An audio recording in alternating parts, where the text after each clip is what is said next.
नमस्कार, मैं सौरभ दीक्षित और आप देख रहे हैं बिस्तर का खास शो फायदे के फंड। और इस शो में हम बात करते हैं आपकी पॉकेट से जुड़ी हुई, म्यूचुअल फंड से जुड़ी हुई और शेयर बाजार में जो कुछ चल रहा है। ऐसे वक्त में आपका पैसा कहाँ पे बन सकता है, कौन सी चीजें जिनसे बचना चाहिए और किन चीजों का ध्यान रखना चाहिए। और जिस तरह से बाजार का मूड माहौल बना हुआ है, काफी ज्यादा टेंशन बनी हुई है, इन सब पर बात करेंगे। हमारे साथ इस शो पर बहुत ही खास मेहमान मौजूद है। हमारे साथ मौजूद हैं चिंतन हरिया सर, प्रिंसिपल इन्वेस्टमेंट स्ट्रेटेजिक हैं आईसीआईसीआई प्रूडेंशियल एएमसी के। सर, बहुत बहुत स्वागत है आपका बिस्तर पर।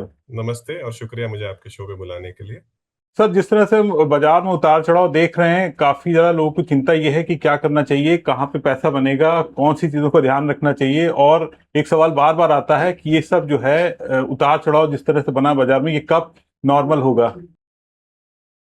तो पिछले 2 सालों में हम देखें तो जरूर एक माहौल ऐसा बना है थोड़ा कंसोलिडेशन का भारत में, जी। क्योंकि ज्यादातर विदेशी लोगों का जो रुझान है वो आर्टिफिशियल इंटेलिजेंस यानी कि एआई के जो इन्वेस्टमेंट डेस्टिनेशंस है, जैसे कि South Korea, Taiwan, Japan, America, जी। उसके वजह से इंडिया में थोड़ा कम इंटरेस्ट रहा है और जो विदेशी निवेशक है वो बिकवाली कर रहे हैं।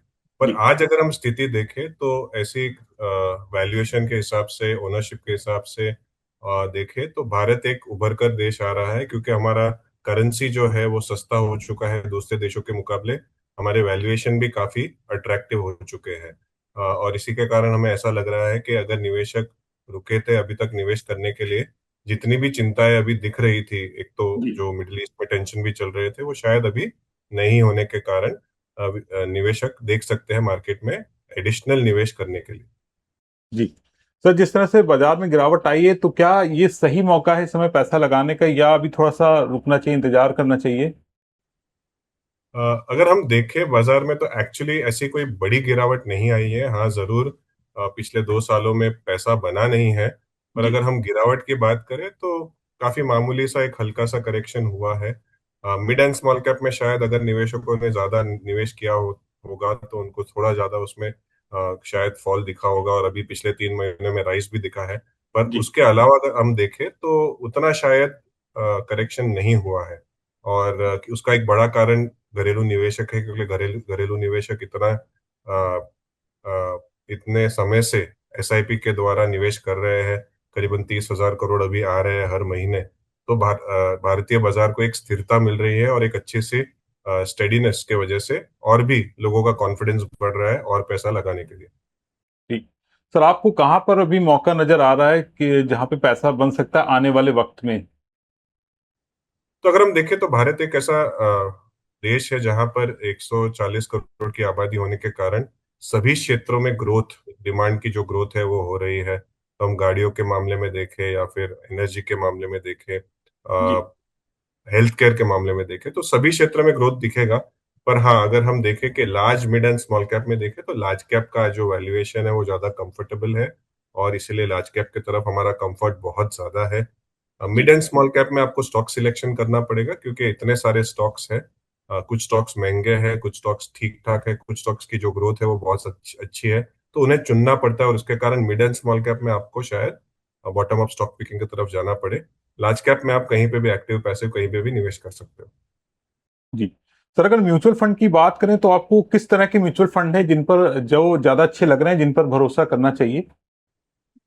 अगर हम म्यूचुअल फंड्स की बात करें तो आमतौर पर जो हाइब्रिड कैटेगरी है, ज्यादातर निवेशकों को अपना पैसा लंबी अवधि में ग्रो करना है, तो जो हाइब्रिड कैटेगरी होती है जैसे कि balance advantage fund, dynamic asset allocation fund, multi asset fund, उसमें आपको निवेश करना चाहिए। एक बड़ा बड़ा आपका जो हिस्सा है निवेश का वो इन जी। हाइब्रिड फंड्स में होना चाहिए। उसके अलावा आज की स्थिति में, क्योंकि भारत ने इतना अंडर परफॉर्म किया है पिछले 2 सालों में जी। दूसरे देशों को, तो लार्ज कैप एक ऐसा सेगमेंट है जहां पर आप निवेश कर सकते हो।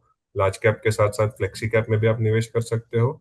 और अगर आपको एसआईपी करना है तो कोई भी फ्लेक्सी कैप फंड में आप एसआईपी भी कर सकते हो, कोई इश्यू नहीं है। तो जो फंड है सर, इसमें एसआईपी से शुरुआत करें या फिर लमसम में जा सकते हैं, और कितना अमाउंट अच्छा रहेगा जिससे शुरुआत की जा सकती है। क्या सर, अगर कुछ डिस्क्लेमर के साथ अगर कुछ फंड के नाम भी बता पाएं। तो अगर हम फंड के नाम यानी कि कैटेगरी के नाम ही आजकल फंड के नाम होते हैं, तो जी। अगर हम कैटेगरीज की बात करें और कैटेगरी ही फंड भी है, तो अगर आप आईसीआईसीआई प्रूडेंशियल में भी देखोगे तो लार्ज कैप का जो सेगमेंट फंड है या लार्ज कैप कैटेगरी का फंड है, फ्लेक्सी कैप कैटेगरी के जो फंड है आप उसमें निवेश कर सकते हो। स्पेशल सिचुएशंस में जो इंडिया अपॉर्चुनिटीज फंड है उसमें आप अगर निवेश कर सकते हो। आपने जो पूछा एसआईपी करना चाहिए या फिर लमसम और कितनी मात्रा में करना चाहिए, उसका एक बड़ा हिस्सा या बड़ा जो आपका क्वेश्चन आंसर करना है वो ये है कि आपकी जो डेली सेविंग्स है, आपकी जो सेविंग्स है, उसका कितना हिस्सा आप 4 5 7 सालों तक निवेश कर सकते हो। अगर आपके पास जो बचत है उसमें ऐसा कोई पोर्शन है जो आप 4 5 साल तक अलग रख सकते हो, तो हाँ आप जरूर लमसम भी निवेश कर सकते हो। और एसआईपी, जैसे जैसे एसआईपी एक मौका देता है आपको, जैसे जैसे हर महीने आप बचत करते हो आप जी। उसको इन्वेस्ट कर सको। तो एसआईपी अगर आप हर महीने बचत कर रहे हो और आपके पास कुछ पैसा पड़ा है या आपने कोई प्रॉपर्टी बेची या आपके पास कुछ बिकवाली करके आपको पैसा आया है, तो आप जी। लमसम भी कर सकते हो मल्टी एसेट फंड में या बैलेंस एडवांटेज फंड। तो अगर एसआईपी की बात करें तो कितना अमाउंट की एसआईपी ठीक रहेगी, जिस तरह से इस समय बाजार की तस्वीर बनी हुई है? तो अगर हम देखें तो एसआईपी का जो अमाउंट है या मात्रा है वो आपकी इनकम के ऊपर डिपेंडेंट होता है। जी। आमतौर पर ये ऐसा माना जाता है कि आप 20 से 25% अपनी सेविंग्स रखें तो वो अच्छा है। यानी कि अगर आप 100 रुपए कमाते हो तो आपका खर्चा होता है, आपके बाकी सब खर्चे हटाकर, जो लोन रीपे कर रहे हो वो सब हटाकर या ईएमआई पे कर रहे हो हटाकर 20 25 रुपए अगर बचते हैं 100 में जी। से आप, तो आप उसमें से 20 25 रुपए आप आपके पोर्टफोलियो के हिसाब से आप एसआईपी पूरे वो 20 से 25 रुपए में करेंगे, वो आपका इन्वेस्टमेंट हो जाता है, सेविंग्स हो जाता है। म्यूचुअल फंड सिर्फ एक इक्विटी में निवेश करने का जरिया नहीं है। अगर जी। आप देखो तो म्यूचुअल फंड्स में आपको इक्विटी, डेट, गोल्ड, सिल्वर सभी का ऑप्शंस मिलते हैं। तो आपका पूरा पोर्टफोलियो म्यूचुअल फंड्स के द्वारा बन सकता है। तो आपकी पूरी सेविंग्स भी अगर म्यूचुअल फंड में हो तो डाइवर्सिफिकेशन का बेनिफिट आपको मिल सकता है। और आप इसलिए एक एडवाइजर के द्वारा आपको जो अगर एडवाइस मिलता है तो उसके थ्रू आप निवेश कीजिए आपके एसआईपी का। तो सर, नजरिया कितने साल का रखें अगर एसआईपी हम कर रहे हैं तो? अगर आप इक्विटी में निवेश करते हो तो आप एक चीज मानिए, आप एक कंपनी के लंबी अवधि में जुड़ जाते हो। जो कंपनी की ग्रोथ होती है, कंपनी की प्रॉफिटेबिलिटी होती है, वो साल 10 साल अगर बढ़ रही है तो आप उसके साथ जुड़ जाते हो। जी। एक्टिव फंड में जो कंपनियां हैं वो, जो फंड मैनेजर है वो बदलते रहते हैं। तो अगर कोई कंपनी अच्छा नहीं कर रही है तो उसको हटाकर कोई कंपनी जो अच्छे कर रही है उसमें निवेश कर सकते हैं। तो अगर आप अवधि की बात करें तो जितनी लंबी अवधि है वो उतना अच्छा है, पर न्यूनतम आप 5 साल का अपनी अवधि जरूर रखें अगर आप इक्विटी में निवेश कर रहे हैं। क्योंकि 5 साल के भीतर विश्व वैश्विक कारण के कारण या फिर भारत भारत में कुछ होने के कारण, इधर पॉलिटिकली और अदरवाइज बारिश अगर कम हो जाती है तो एक मंदी का माहौल भी बन सकता है। पर 5 10 साल अगर आप पैसा लगाते हो तो वो एवरेज आउट हो जाता है और भारत की गति जो है और भारत की ग्रोथ के साथ आप जुड़ जाते हो। तो 5 10 साल में आपको उसका पूरा फायदा देखने को मिलेगा। अगर आप इक्विटी में निवेश करते हो तो 5 साल न्यूनतम आपकी अवधि रखिए इन्वेस्टमेंट की। तो अगर किसी का टारगेट है आने वाले 10 से 15 साल में कुछ घर बनवाना है, घर खरीदना है, बच्चों की पढ़ाई को लेकर है, कुछ बड़े निवेश को लेकर है, तो किस तरह से जो है अभी से उसको प्लानिंग करनी चाहिए, जो उसके लिए अच्छा रहेगा? बिल्कुल। अगर और इसे इस चीज को कहते हैं गोल्ड बेस्ड प्लानिंग। तो जी। अगर आप जैसे कि आपने कहा किसी को घर खरीदना है, किसी को 5 7 साल बाद शादी के लिए पैसा चाहिए, कुछ को बच्चों के एजुकेशन के लिए चाहिए, क्योंकि आजकल भारत में भी एजुकेशन महंगा हो गया है, बाहर भी अगर आप बेचते हो विदेश में तो महंगा हो गया है। तो हर गोल के लिए आप एक पर्टिकुलर रिवर्स कैलकुलेशन करते हो कि अगर मुझे आज से 10 साल बाद, आज क्योंकि अगर बाहर पढ़ाई अगर 1 करोड़ में होती है तो शायद 10 साल बाद वो 3 करोड़ में होगी या 2.5 करोड़ में होगी। तो अगर मुझे रिवर्स कैलकुलेट करना है तो मुझे हर महीने का 25,000 आज बचाना है या 40,000 बचाना है बच्चे की पढ़ाई के लिए, उस हिसाब से आप एसआईपी रिवर्स कैलकुलेट करके फिर आप चालू कर सकते हो। और उसी के साथ साथ आपका हर गोल के लिए अलग अलग एक एसआईपी बनता है। तो आपको फिर गोल बेस्ड एसआईपी होने के कारण आपको क्लैरिटी होती है कि हाँ, मुझे ये गोल्स के लिए मैंने ये एसआईपी शुरू की थी और इस तरीके से मैं अपने गोल्स को अचीव करूंगा अपने उस टाइम पे जब वो गोल्स आ जाएंगे। कुछ गोल्स होते हैं लंबी अवधि के लिए, कुछ गोल्स होते हैं छोटी अवधि के लिए। चिंता सर, लोग कौन सी बड़ी गलती करते हैं जब वो म्यूचुअल फंड को सेलेक्ट कर लेते हैं और एसआईपी शुरू कर देते हैं? कौन सी गलती करते हैं जिससे आपको लगता है कि उनका पैसा बन नहीं पाता है? बिल्कुल। तो सबसे बड़ी गलती और सबसे ज्यादा जो देखा जाता है वो ये है कि रेव्यू मिरर में देख के निवेश करना। यानी कि पिछले 1 साल 2 साल 3 साल के जो रिटर्न्स आए हैं उनसे प्रेरित होकर अगर आप निवेश करते हो तो आपको एक एक्सपीरियंस खराब हो सकता है। क्योंकि अगर हम पिछले 2 3 साल में देखें तो फॉर एग्जांपल अंतर्राष्ट्रीय बाजार में साउथ कोरिया, ताइवान, अमेरिकी मार्केट्स ने बहुत अच्छा किया है। लोग वो इन्वेस्टमेंट्स देखकर आज निवेश करते हैं, तो उनको फिर जी आगे 2-3 साल में एक्सपीरियंस खराब भी हो सकता है अगर ये पर्टिकुलर इन्वेस्टमेंट्स अच्छा ना करे।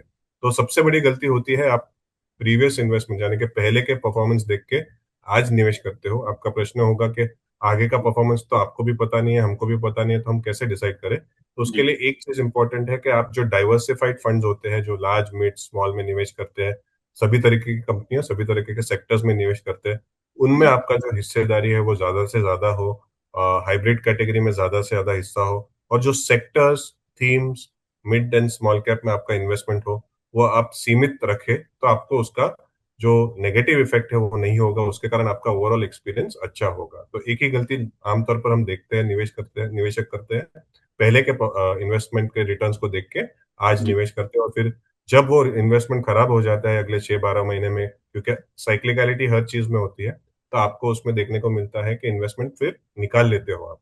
तो दोनों गलतियां होती है, गलत समय पे निवेश करना, और अगर वो निवेश नीचे जाता है अगले 6-12 महीने में, तो आप वो निवेश को बाहर भी निकाल लेते हो। तो चर्निंग करते रहने के कारण आपको मार्केट के ग्रोथ का पूरा फायदा नहीं मिलता। तो आप स्थिर रहिए, आपके पोर्टफोलियो को ज्यादा बदलिए मत, और लंबी जी अवधि के लिए आप रहने दीजिए। अगर आपने सिलेक्शन अच्छा किया है पोर्टफोलियो का, तो आपको जल्दी से जल्दी बदलने की जरूरत नहीं पड़ेगी आपके पोर्टफोलियो को। जी सर, देखा गया कि डीमेट अकाउंट बहुत तेजी से खुल रहे हैं और लोग अब जो है एफडी और बैंक में पैसा रखने के लिए म्यूचुअल फंड में लगाना चाहते हैं, एसआईपी करना चाहते हैं। लेकिन एक दिक्कत ये आती है कि कैसे सेलेक्ट करा जाए कि कौन सा म्यूचुअल फंड हमारे लिए अच्छा है, कहाँ पे हम पैसा लगाएं। कुछ अगर आप बता पाएं कि किस तरह से सिलेक्शन करना चाहिए। बहुत ही सिंपल है एक्चुअली। अगर आप एक बार कैटेगरी समझ जाएंगे तो आपको फिर चिंता करने की जरूरत नहीं पड़ेगी कि इतने सारे म्यूचुअल फंड है, इतने सारे कैटेगरीज है, हम किसको चुने, किस फंड जी मैनेजर को चुने। आपने एक बार आपका ओवरऑल पोर्टफोलियो एलोकेशन नक्की कर लिया, उदाहरण के तौर पर अगर आपने नक्की किया कि 40% हमको हाइब्रिड फंड्स में रखना है, 40% फ्लेक्सी कैप फंड्स में रखना है, और 20% gold, silver, mid cap, small cap और थीम्स में रखना है। उसके बाद आप ये 40-40 और 20 को आप सिलेक्ट कर सकते हो। किसी भी 3-4 फंड हाउसेस के आपने balance advantage fund, multi asset fund ले लिए, दो जी फंड हाउस के लोगे तो भी चलेगा।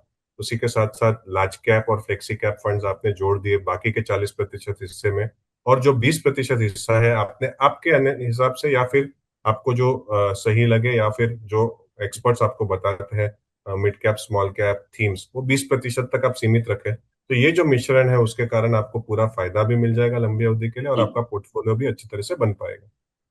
सर, आज की तारीख में आपको कौन सा चीज जो है वो अच्छी लग रही है? शेयर बाजार बढ़िया लग रहा है, म्यूचुअल फंड में आपको ज्यादा मौके दिख रहे हैं, या फिर गोल्ड सिल्वर की तरफ जो है ज्यादा अच्छा नजर आ रहा है? तो म्यूचुअल फंड शेयर बाजार में या फिर फिक्स्ड इनकम में ही निवेश करते हैं, तो अगर हम भारत की प्रगति देखें तो उससे जुड़ने का सबसे अच्छा मौका है भारत के इक्विटी मार्केट्स में निवेश करना। और जी इक्विटी मार्केट्स में निवेश करने का सबसे सरल तरीका एक आम आदमी के लिए है म्यूचुअल फंड इक्विटी इन्वेस्टमेंट्स। भले वो एक्टिव फंड्स हो, पैसिव फंड्स हो, आपको जैसे ठीक लगे आप निवेश कर सकते हो। और जी उसी के साथ साथ अगर आप देखोगे तो आज भारत में, आज अगर हम देखें तो लार्ज कैप इक्विटी फंड्स आप निवेश करेंगे, या फिर बैलेंस एडवांटेज फंड और डायनामिक एसेट एलोकेशन फंड में आज निवेश करें, 5 साल 10 साल के लिए रखें, आपको भारत की प्रगति के साथ जुड़ने का एक बहुत बेहतरीन तरीका मिल चुका है। सर, मैं देखा कि हाल के कुछ समय में जो है बाजार से रिटर्न मिला नहीं है। आने वाले समय में आपको कैसा लग रहा है? कुछ लग रहा है कि अच्छा रिटर्न मिलेगा, या फिर अभी जो है ये लंबा खींचने वाला टाइम? बिल्कुल, आपने जो कहा रिसेंसी बायस, तो जी 2020 से 2024 भारत के मार्केट में बहुत ही अच्छा रिटर्न बना था। उसके कारण बहुत लोग जुड़े भी, जैसे कि आपने कहा 11 या 12 करोड़ डीमैट अकाउंट हो चुके हैं, जी 6 करोड़ म्यूचुअल फंड निवेशक हो चुके हैं। ये सब नंबर्स बहुत छोटे थे आज से 6 साल पहले, जी आज काफी बड़े हो चुके हैं। तो उसका सबसे बड़ा कारण है कि 2020 से 2024 में भारतीय मार्केट ने बहुत अच्छा रिटर्न दिया था। वो अच्छे रिटर्न होने के बाद जो एक कंसोलिडेशन का फेज आता है उससे हम अभी गुजर रहे हैं। तो जी 2024 से 2026 का कंसोलिडेशन फेज है, शायद 6 महीने और चले। उसके बाद वापस एक तेजी का माहौल बन सकता है अगर विश्व का मार्केट स्टेबल रहे, या विश्व में बहुत बड़ी कोई दुर्घटना ना हो। तो अगर आप देखें तो हाँ, 2 साल तक कंसोलिडेशन हुआ है, पर जी अगर आज मार्केट की वैल्यूएशन और अंडर ओनरशिप देखें तो अगले 2 साल, 1 साल, 3 साल में आपको अक्यूमुलेटेड यूनिट, जो आप अभी यूनिट्स अक्यूमुलेट करते हैं, उस पर अच्छे रिटर्न्स बनने की संभावनाएं बढ़ जाती है। तो अगर आज की डेट में किसी को 1 लाख इन्वेस्ट करना हो तो किस तरह की स्ट्रेटजी उसे अपनानी चाहिए? बिल्कुल सिंपल है। 1 लाख में से जैसे कि मैंने कहा 40,000 रुपये आप कोई भी balance advantage fund, multi asset fund के कॉम्बिनेशन में निवेश कीजिए। बाकी के 40,000 आप फ्लेक्सी कैप फंड और कोई भी लार्ज कैप फंड के कॉम्बिनेशन में निवेश कीजिए। और जो 20,000 आपके पास बचते हैं जी उसमें आप 10,000 शायद कोई भी गोल्ड और सिल्वर में निवेश कर सकते हैं, और 10,000 आप एक अच्छे से जो mid and small cap fund में उसमें आप निवेश कर सकते हैं। जी। सर इस वक्त क्या जिनकी एसआईपी चल रही है उनको बढ़ा देना चाहिए एसआईपी, या फिर अभी जितनी चल रही उतनी रखें? अगर आपके पास सेविंग्स है तो आप जरूर एसआईपी बढ़ा सकते हैं। अगर आपको बढ़ाना है एसआईपी और रिस्क भी इंक्रीज नहीं करना है ज्यादा, तो आप लार्ज कैप में एसआईपी बढ़ाइए। और अगर आपके पास रिस्क टेकिंग एबिलिटी है, आप यंग हो और आपके पास लंबी अवधि है और पैसा कमाने के लिए और आपके पास समय है, तो आप फ्लेक्सी कैप फंड में भी और मिड एंड स्मॉल कैप में भी आप एसआईपी का जो इंक्रीमेंटल है वो आप बढ़ा सकते हो। पर आपके पास अवधि, लंबी अवधि होनी चाहिए, 5 से 10 साल होगी, तो आपको उसका फायदा फायदा देखने को मिलेगा। जी। सर इधर विदेशी निवेशकों की काफी बात चल रही थी, जिस तरह वो तेजी से पैसा निकाल रहे हैं और रुपया जिस तरह टूट रहा था डॉलर के सामने, तो ये एक और रीजन माना जा रहा था विदेशी निवेशकों के भागने का। क्या इससे कोई बहुत बड़ा फर्क पड़ रहा है, क्योंकि डीआईएस जिस तरह सपोर्ट कर रहे हैं बाजार में, क्या लग रहा है कि इससे बहुत बड़ा फर्क पड़ा है विदेशी निवेशकों के जाने से? और आगे आपको तस्वीर कैसी नजर आ रही है? तो बिल्कुल, अगर घरेलू निवेशक नहीं होते और घरेलू निवेशकों का इतना बड़ा पैसा नहीं आता मार्केट में, म्यूचुअल फंड्स में 60 लाख करोड़ की इक्विटी बुक हो चुकी है, अगर वो नहीं होता तो जरूर हमारी भारतीय मार्केट ऐसा हो सकता है कि यहाँ से 15-20% कम होते। अच्छा मौका बन जाता निवेश के लिए, अच्छा पैसा बन जाता अगर आप उस स्तर से निवेश करते, और भी अच्छा पैसा बनता। पर क्योंकि घरेलू निवेशकों ने अच्छा सपोर्ट दिया है, तो वॉलेटिलिटी कम हुआ है और हमारे जो मार्केट में गिरावट है वो भी एक थम चुकी है या कम हुई है गिरावट। जैसे कि जी मैंने कहा, अपने पीक से काफी 6-7%, 8% ही नीचे है। तो अगर ये घरेलू निवेशक नहीं होते तो और भी नीचे होता। पर जो विदेशी निवेशक है वो आमतौर पर अगर अगले 2 साल की बात करें तो वापस आने चाहिए, क्योंकि भारत का अंडर परफॉर्मेंस बहुत हो चुका है। और जब विदेशी निवेशक खरीदेंगे, घरेलू निवेशक भी निवेश अपना जारी रखेंगे, तो एक जो अपटिक मिलेगा आपको, उसी का जी फायदा उठाने के लिए हम कह रहे हैं आज आप निवेश कीजिए, तो अगले 2-3 साल में आपका पैसा अच्छा बन सकता है, 5 साल में और भी अच्छा बनेगा। सर, गोल्ड और सिल्वर की अगर बात करें तो कहाँ पे आपको मौका दिख रहा है? क्या लग रहा है कि इनके रेट अभी और नीचे गिरने वाले हैं, या फिर अब जो है वापस बढ़ने शुरू हो सकते हैं? सोने चांदी की अगर हम बात करें या गोल्ड सिल्वर की, तो 2011 से 2021 10 साल तक कोई रिटर्न नहीं बना था। जी 2017-18 में जब मार्केट अपने उच्चतम स्तर पर पहुंचा था, तब हमने कहा था कि ऐड कीजिए अपने पोर्टफोलियो में। 3 साल तक वहां रिटर्न नहीं बना गोल्ड और सिल्वर में, 2018 से 2021। पर जो 2021 से लेकर 2024-25 में रिटर्न बना, वो शायद जी पिछले 10 सालों का रिटर्न को भी कवर अप कर लिया, और बहुत एक अच्छा रिटर्न एक्सपीरियंस बना था। पर वो इतना अच्छा रिटर्न एक्सपीरियंस के बाद ऐसा आमतौर पर देखा गया है कि एक लंबी अवधि का कंसोलिडेशन आता है गोल्ड और सिल्वर में, और शायद उस कंसोलिडेशन की शुरुआत अभी हो चुकी है। तो जी। बहुत ज्यादा रिटर्न एक्सपेक्टेशन नहीं रखना चाहिए। इसलिए जो पोर्टफोलियो एलोकेशन है वो 10% से नीचे आपको सीमित रखना चाहिए गोल्ड और सिल्वर में। सर हमने बहुत सारी बात की, बहुत सारे सवालों पर बात की। आपसे कोई सवाल जो रह गया हो जिस पर आप कुछ बताना चाहें? नहीं, मेरा सिर्फ इतना कहना है कि अभी जो नेगेटिविटी है भारत के मार्केट्स में, उसका एक बड़ा कारण है क्योंकि बहुत पैसा आर्टिफिशियल इंटेलिजेंस के वजह से बाहर जा रहा है या बाहर के लोगों का निवेश हो रहा है। जी भारतीय निवेशक भी आकर्षित हो रहे हैं बाहर पैसा लगाने के लिए। शायद ये सही समय नहीं रहेगा, आप अगर सेमीकंडक्टर मार्केट में या फिर अंतर्राष्ट्रीय टेक्नोलॉजी मार्केट में निवेश करना चाहते हैं, तो उससे बच के रहिएगा। और जी उसी के साथ साथ भारतीय मार्केट साथ सस्ते हो चुके हैं रिलेटिवली, तो भारत की मार्केट पे फोकस कीजिए। जो गलती की मैं बात कर रहा था कि पिछले 2 साल के रिटर्न को देख के आज निवेशक निवेश करते हैं और वो गलती हो जी जाती है, जी वो गलती मत दोहराइएगा अंतर्राष्ट्रीय निवेश करने में। शुक्रिया। जी। तो सर कुछ सलाह रहेगी जो नए निवेशक ऐसे हैं जो अभी अभी के वक्त आना चाहते हैं मार्केट में? जो नए निवेशक है अभी के वक्त आना चाहते हैं, उनको एक ही सलाह है कि अगर आप निवेश की सोच रहे हो तो म्यूचुअल फंड्स एक अच्छा जरिया है। क्वालिटी फंड मैनेजमेंट आपको मिलता है, और उसी के साथ साथ आपको लंबी अवधि में भारत के ग्रोथ के साथ पार्टिसिपेशन भी मिलता है। तो आप जरूर निवेश की शुरुआत कीजिए। शुरुआत सिंपल तरीके से कीजिए, एसआईपी छोटी छोटी निवेश कीजिए। आप समझिए जो उनके नुआंसेस है इन्वेस्टमेंट के, जो तौर तरीके हैं उसको समझिए। उसके जी। बाद बहुत आसान हो जाएगा। जो पहला कदम है वो मुश्किल होता है, उसके बाद राह आसान हो जाएगी। तो सर कोई डिस्क्लेमर आपकी तरफ से रहना चाहे? जनरली कोई भी परफॉर्मेंस के बारे में बात की हो या फिर किसी भी फंड के बारे में बात की हो तो फॉरवर्ड लुकिंग स्टेटमेंट कोई नहीं होगा। और हम चाहते हैं कि आप आपके जो सलाहकार है उससे सलाह लेकर आप निवेश कीजिए। थैंक यू सर, आपने विस्तार को अपना समय दिया, हमने बहुत सारे सवालों पर बात की और बहुत मदद मिलेगी निवेशकों को ये सब बातचीत से समझने में कि उनको क्या करना चाहिए। और व्यूअर्स मैं कहूंगा आपको हमारा शो कैसा लग रहा है, फायदे फंड, और आपको हमारी चिंतन सर के साथ ये बातचीत कैसी लगी। कोई आपका सवाल हो तो जरूर लिखिएगा कमेंट बॉक्स में। बहुत बहुत शुक्रिया सर, थैंक यू सर।